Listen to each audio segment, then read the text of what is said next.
Hello दोस्तों, स्वागत है आप सभी का आपके अपने YouTube channel exam time number 1 में। दोस्तों मैं हूं नीरज मौर्य। काफ़ी दिनों बाद एक वीडियो फिर आप लोगों के समक्ष उपस्थित कर रहा हूं, क्योंकि आप लोगों को पता है कि विद्यालय में ज़्यादा व्यस्त हो जाने के कारण वीडियो को हम कंटिन्यू नहीं कर पाए हैं, लेकिन अब प्रयास है, धीरे धीरे वीडियो को जो है आप तक पहुँचाने का प्रयास करता रहूँगा। तो सबसे पहले मैं आपको बता देना चाहता हूं कि अभी तक आप लोगों ने हमारे चैनल के माध्यम से मैथ कंपटीशन की मैथ और कंपटीशन का जो है जीएस का मैटर आपको प्रोवाइड किया गया था। तो जिसमें से अब हम जो है क्लास 12th का जो इतनी टाइम एग्ज़ाम होने वाले हैं, आपके बोर्ड एग्ज़ाम होने वाले हैं, ये अप्रैल में एग्ज़ाम होते हैं, मार्च या अप्रैल में, तो उनसे रिलेटेड जो फैक्ट आपके बनते हैं चैप्टर वाइज आपको इम्पोर्टेंट जो है बताते चलूँगा। तो जिसमें से आप लोग बिल्कुल बेसिकली सारी कॉन्सेप्ट को क्लियर करते चलिएगा। तो आपको सबसे पहले हम उसका केमिस्ट्री का मतलब रसायन विज्ञान का जो बेसिक कॉन्सेप्ट होता है और बेसिक जो चैप्टर से रिलेटेड या कितने पार्ट होते हैं, क्या क्या मैटर होता है और हर पार्ट में कौन कौन से चैप्टर होते हैं, उनके बारे में डिस्कस करने के बाद फिर हम टॉपिक वाइज इंपॉर्टेंट फैक्ट को क्लियर करेंगे। जो आपके बोर्ड एग्जाम में आते हैं उन्हीं को मैं अपने भाषा में और एकदम सरल तरीके से बताने का प्रयास करूंगा, तो उस पर थोड़ा सा जो है फोकस करने की ज़रूरत है। तो चलिए वीडियो को स्टार्ट करते हैं। और अगर आप हमारे चैनल पर नए हैं तो चैनल को सब्सक्राइब जरूर करिएगा और वीडियो को ज़्यादा से ज़्यादा शेयर करिए, क्योंकि ये मैं आपको पता है कि हम जो है क्लास 12th की बात करने जा रहे हैं और क्लास 12th जो है क्लास 12th में एक ऐसा सब्जेक्ट है जिसका नाम है केमिस्ट्री, जिसका नाम है केमिस्ट्री। तो उस केमिस्ट्री के बारे में हम लोग बात करेंगे। समझ में आ गई बात? क्लास 12th में केमिस्ट्री है तो केमिस्ट्री में जितने भी फैक्ट बनेंगे चैप्टर वाइज उनको हम लोग क्लियर करेंगे। ओके, तो सबसे पहले आपको हम बता दें कि हमारी जो केमिस्ट्री है, केमिस्ट्री के 2 पार्ट हैं। केमिस्ट्री के 2 पार्ट हैं, सारे बच्चों को पता है, 12th के जितने भी बच्चे हैं उनको सबको पता है कि केमिस्ट्री के 2 पार्ट हैं। पहला हमारा पार्ट होता है ऑर्गेनिक। क्या होता है? ऑर्गेनिक। और दूसरा होता है इनऑर्गेनिक, है ना? दूसरा क्या होता है? इनऑर्गेनिक। सारे बच्चों को पता है कि जो ऑर्गेनिक होता है मतलब जो कार्बनिक होता है, कार्बनिक में हम लोग कार्बन से जुड़ी हुई चीजों को पढ़ते हैं। जो कार्बन, जिन चीजों से मतलब हर एक पैटर्न आपको कार्बन से रिलेटेड मिलेगा, हमको पता है, सारे बच्चों को ये भी पता है। और इनऑर्गेनिक का एक ऐसा पैटर्न होता है जिसमें कार्बन से रिलेटेड कोई बातें नहीं होती हैं, उसमें कॉन्सेप्चुअल चीजें होती हैं, थ्योरेटिकल चीजें होती हैं। तो उन सारी चीजों को हम लोग क्लियर करते हैं इनऑर्गेनिक से। इनऑर्गेनिक को जो बोलते हैं वो बोलते हैं अकार्बनिक। अकार्बनिक। सबसे पहले हम लोग ऑर्गेनिक में चलेंगे और ऑर्गेनिक स्टार्ट करने से पहले कुछ बेसिक फार्मूलों को हम लोग पढ़ेंगे और उसके बाद चैप्टर वाइज, टॉपिक वाइज पढ़ते चले जाएंगे। तो सबसे पहले आपका जानना यह जरूरी है कि ऑर्गेनिक में मतलब कार्बनिक में जो मेन चैप्टर आपके होते हैं वो कौन कौन से होते हैं। तो कार्बनिक में सबसे पहले तो आपका होता है हैलोएल्केन। क्या होता है? हैलोएल्केन। और इसी का एक पार्ट होता है हैलोएल्केन एंड होता है हैलोएरीन। क्या होता है? हैलोएरीन। इसी के 2 पार्ट हो जाते हैं। और इसी का सेकंड चैप्टर होता है एल्कोहल फिनाल ईथर। क्या होता है? Alcohol phenol and ether. ठीक, एल्कोहल फिनाल ईथर। फिर क्या होता है? एल्डिहाइड कीटोन कार्बोक्सिलिक अम्ल। क्या होता है? एल्डिहाइड कीटोन कार्बोक्सिलिक अम्ल। कार्बोक्सिलिक एसिड, अम्ल को एसिड बोलते हैं। उसके बाद क्या होता है? देखिए, haloalkane, haloarene, alcohol phenol ether, aldehyde ketone carboxylic अम्ल। फिर होता है organic compounds. Organic compounds containing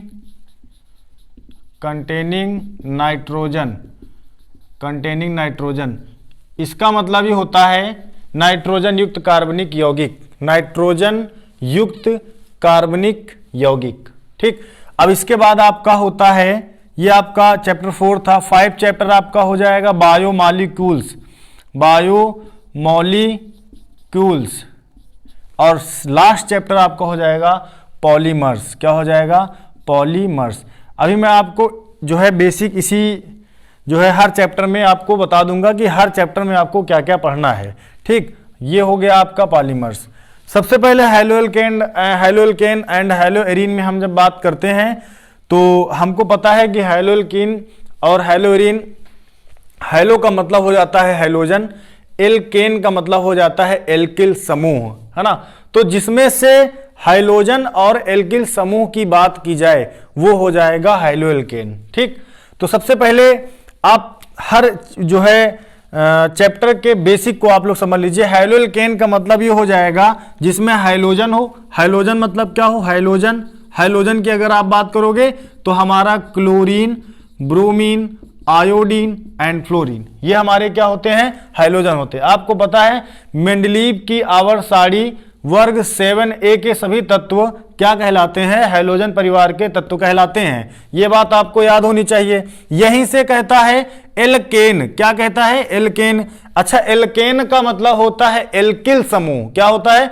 alkyl समूह। एल्किल समूह को हम लोग लिखते हैं, किससे लिखते हैं? आर से। एल्किल समूह मतलब एल्किल ग्रुप। ठीक, और इसको हम लोग लिखते हैं आर से और हाइलोजन को लिखते हैं एक्स से। तो दोनों मिलकर क्या बन जाता है? R X. मतलब पूरे चैप्टर में हमको केवल आर एक्स के बारे में पढ़ना है। आर एक्स मतलब हो गया एल्किल हैलाइड। तो हम लोग एल्किल हैलाइड के बारे में पढ़ेंगे। समझ में आ रही बात? यहीं से आपका बनता है हेलोएरीन।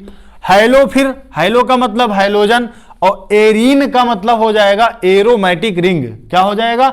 Aromatic ring. अब इसमें एरोमेटिक रिंग क्या होता है? सबको पता है, सारे बच्चे पढ़े होंगे कि एरोमेटिक रिंग जो होता है वो जो हम लोग बेंजीन रिंग पढ़े हैं, वही बेंजीन रिंग को ही एरोमेटिक रिंग बोला जाता है। जब चैप्टर के अंदर घुसेंगे तब हम बेसिक बढ़िया से बताते चले जाएंगे।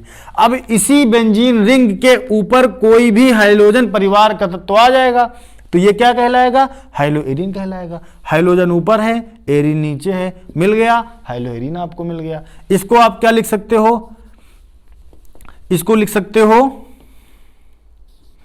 AR और प्लस X। ठीक, हाइलोएरीन ऐसे लिख सकते हो। आई बात समझ में? यहीं से आपका एल्कोहल फिनाल ईथर आता है। एल्कोहल, आपको पता है एल्कोहल ऐसी चीज होती है जिसमें से हम लोग काफी कॉन्सेप्ट को, काफी रिएक्शन को वहीं से कंप्लीट करते हैं। जैसे मेथिल अल्कोहल से एथिल अल्कोहल, है ना, और मेथिल क्लोराइड से एथिल अल्कोहल, या मेथिल अल्कोहल कैसे बनाते हैं? How will you obtain methyl alcohol? कैसे प्राप्त करोगे मेथिल अल्कोहल को भाई? तो ये बेसिक कॉन्सेप्ट आपको यहां से समझ में आने चाहिए।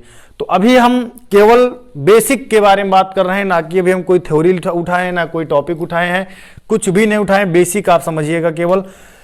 तो एल्कोहल अगर किसी भी एल्किल समूह के साथ OH समूह उपस्थित होगा तो वो एल्कोहल होगा। किसी भी एल्किल समूह के साथ, एल्किल मैंने बताया अभी R का मतलब CH3 या C2H5 एल्किल समूह हो गया। OH आपका जुड़ेगा तो वो एल्कोहल हो जाएगा। फिनॉल, अगर बेंजीन रिंग के ऊपर OH जुड़ेगा तो फिनॉल कहलाएगा। मतलब अगर बेंजीन रिंग के ऊपर OH जुड़ जाएगा तो फिनॉल कहलाएगा। ईथर, आपको पता है अगर एल्किल समूह के साथ ईथर आता है तो हमारा ईथर मतलब एल्किल समूह के साथ O आता है, O, जिसे बोलते हैं ROR। तो ये आपका क्या हो गया? यहां से ईथर हो गया। ये भी बात आपकी क्लियर हो गई होगी। यहां से आता है एल्डिहाइड। एल्डिहाइड का मतलब होता है, जैसे आप लोगों ने देखा होगा, फॉर्मेल्डिहाइड, एसिटल्डिहाइड, है ना।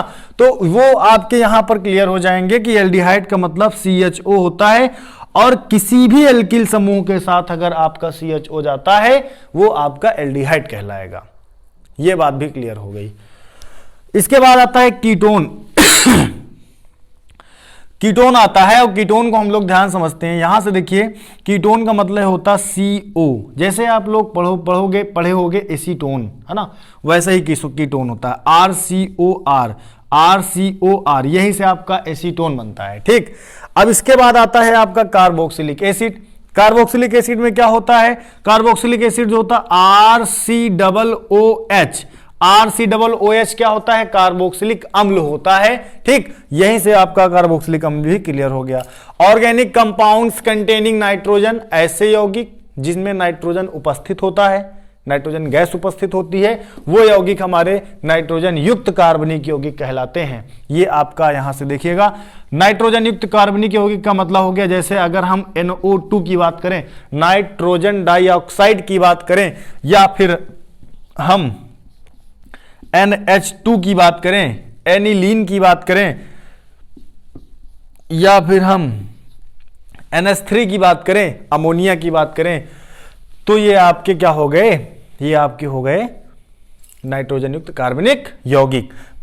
देखिए, बायोमॉलिक्यूल्स एक ऐसा चैप्टर है जिसे हम लोग क्या बोलते हैं? जिसे हम लोग बोलते हैं जैव अणु। क्या बोलते हैं? जैव अणु। जैव अणु का मतलब ये हो जाता है जिसमें हम लोग जीवों का अध्ययन करते हैं, जीवों से जुड़ी हुई चीजों का अध्ययन करते हैं, वो हमारा बायोमॉलिक्यूल्स कहलाता है। पॉलीमर्स का मतलब होता है बहुलक। इसका मतलब क्या होता है? बहुलक। और बहुलक जिसमें हम लोग पॉलीएथिलीन, झिल्ली का निर्माण, नायलॉन 6 का निर्माण, इसमें सब हम लोग ये सारी चीजें इसमें पढ़ते हैं। ठीक, तो ये आपका बहुलक हो गया।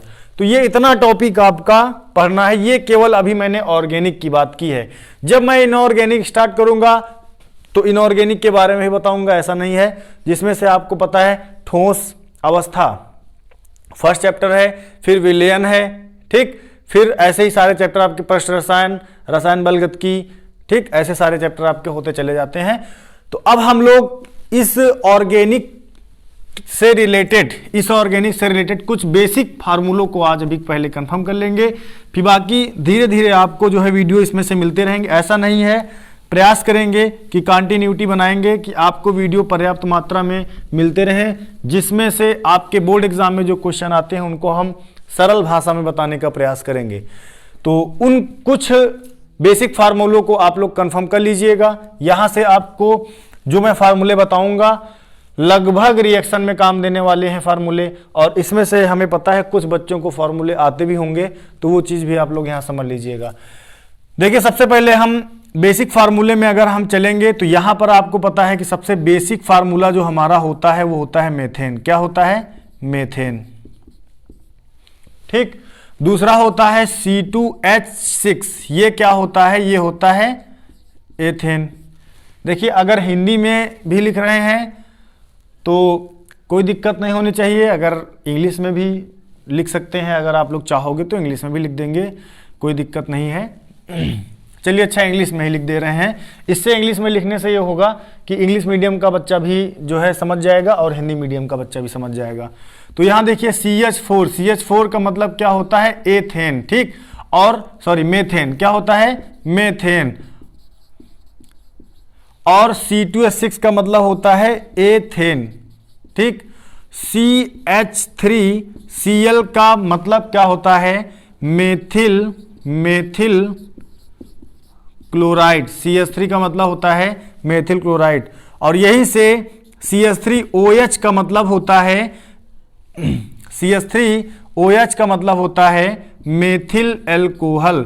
क्या होता है? Methyl alcohol. इसके बाद यहीं से आपका HCHO बनता है ना, जिसे अभी हमने बताया था CHO अगर किसी भी एल्किल समूह के साथ आ जाता है तो आपका फॉर्मेल्डिहाइड या एल्डिहाइड बनता है। तो ये आपका मिल गया फॉर्मेल्डिहाइड। यहां से फॉर्मेल्डिहाइड। नेक्स्ट आपका होता है HCOOH, जिसे हम लोग बोलते हैं फॉर्मिक एसिड। क्या बोलते हैं? Formic acid. ठीक, यहीं से आपका हो जाएगा HCOO का होल ट्वाइस Ca, जिसे बोलते हैं calcium acetate. Calcium acetate.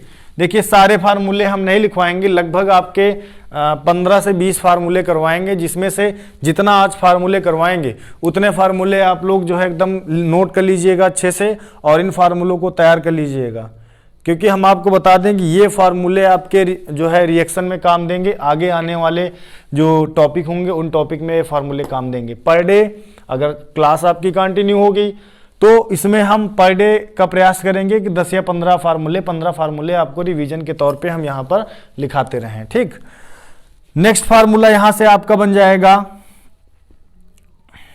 C2H5Cl, जिसे आप बोलते हो एथिल क्लोराइड। क्या बोलते हो? Ethyl chloride. और अगला फार्मूला बनेगा C2H5OH, जिसे आप बोलते हो एथिल एल्कोहल। जिसे क्या बोलते हो? Ethyl alcohol. अगला आपका बन जाएगा यहीं से CH3CHO। आप लोग इसे बोलोगे एसिटल डिहाइड। क्या बोलोगे? एसिटल डिहाइड। यहीं से आपका बन जाएगा CH3COOH, जिसे आप बोलोगे एसिटिक एसिड। क्या बोलोगे?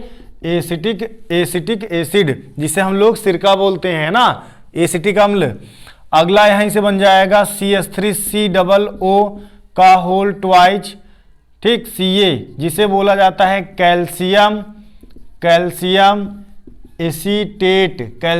एसीटेट। आई बात समझ में? यहीं से आपका एक फार्मूला और बनेगा CH3COCH3, जिसे बोला जाता है एसीटोन। मैंने अभी बताया था RCOR के बारे में, तो वही है ये एसीटोन ही हो गया। यहीं से आपका फार्मूला मिल जाएगा CaOH का होल ट्वाइस, जिसे आप लोग बोलते हो कैल्शियम हाइड्रोक्साइड। क्या बोलते हो? Calcium hydroxide.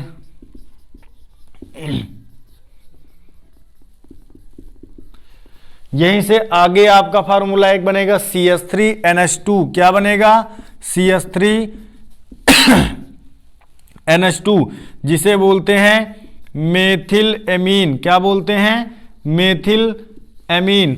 नेक्स्ट फार्मूला आपका यहीं से यहां से आपका हो जाएगा C2H5NH2, जिसे हम लोग क्या बोलते हैं? जिसे हम लोग बोलते हैं एथिल एमीन। क्या बोलते हैं? Ethyl amine. यहीं से आपका एक फार्मूला और बनेगा CCl4। CCl4 को क्या बोलते हैं?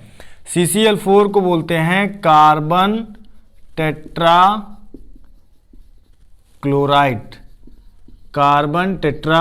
क्लोराइड। और यहां से एक और फार्मूला आपका बनेगा CHCl3, जिसे हम लोग बोलते हैं क्लोरोफार्म। क्या बोलते हैं? क्लोरोफार्म। तो ये फार्मूले आपको इतने जो है आज हम लिखा दे रहे हैं, बाकी नेक्स्ट डे कुछ फार्मूले और लिखाएंगे। तो आपको बता दें कि ये जितने भी फार्मूले आपके हैं, ये इन सारे फार्मूले के माध्यम से हम लोग क्या करेंगे? इन सारे फार्मूले के माध्यम से हम लोग रिएक्शन को सॉल्व करेंगे। स्क्रीनशॉट ले लीजिए एक बार आप लोग।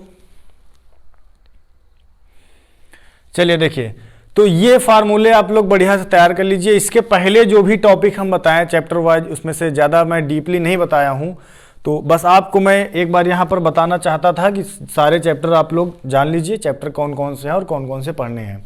अब हम लोग चैप्टर वाइज जितने भी इंपॉर्टेंट फैक्ट बनते हैं, जितने भी आपके बोर्ड एग्जाम में आए हुए हैं, जो अनसॉल्व से रिलेटेड हैं, क्वेश्चन बैंक से रिलेटेड हैं, उन पर जो है कोशिश करेंगे और ऐसे क्वेश्चन को हम लोग सॉल्व करेंगे और बहुत ही बेहतर आसान तरीकों से आपको बताएंगे। उन पर आप लोगों को फोकस करने की ज़रूरत है। तो आज की वीडियो को यहीं तक रखते हैं, मिलते हैं फिर अगले वीडियो में। और हमारा प्रयास यह है कि नया टॉपिक बहुत जल्द आप तक पहुंचेगा जो हैलो एल्केन से रिलेटेड रहेगा और उसमें से केवल इंपॉर्टेंट फैक्ट को पढ़ाया जाएगा, ना कि पूरा थ्योरी। समझ में आ रही बात? तो इंपॉर्टेंट फैक्ट को ही हम लोग पढ़ाएंगे जो बोर्ड एग्जाम के दृष्टिकोण से इंपॉर्टेंट है। तो मिलते हैं फिर अगले वीडियो में। आज के लिए इतना ही। जय हिंद, जय भारत।